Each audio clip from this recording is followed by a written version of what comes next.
आजचं आपलं गणित आहे वर्गमुळात 45 अधिक वर्गमुळात 45 छेद वर्गमुळात 5 बरोबर किती।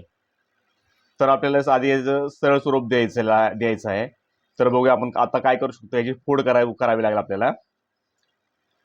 तर 45 आपण कसे लिहू शकतो, 9 गुणिले 5 9 45 असं आपण लिहूया। वर्गमुळात 9 गुणिले 5 अधिक वर्गमुळात 9 गुणिले 5 ही दोन्हींची आपण फोड केली छेद वर्गमुळात 5। आता आपल्याला माहिती आहे बघा 5 आहे वर्गमुळात 9 आहे, हे 3चा वर्ग 9 आहे। तर आपण काय करूया, वर्ग बाहेर काढायचा आपल्याला 3।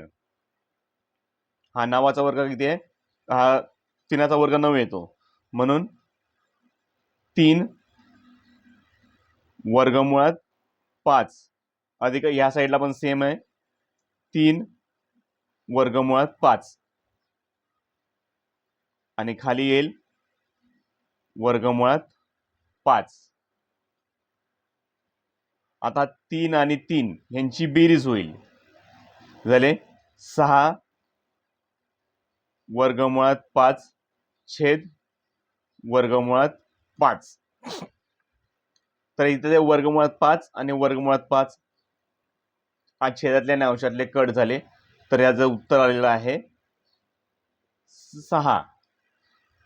असेच नवनवीन व्हिडिओ पाहण्यासाठी माझ्या चॅनलला लाईक, शेअर आणि सबस्क्राईब करा।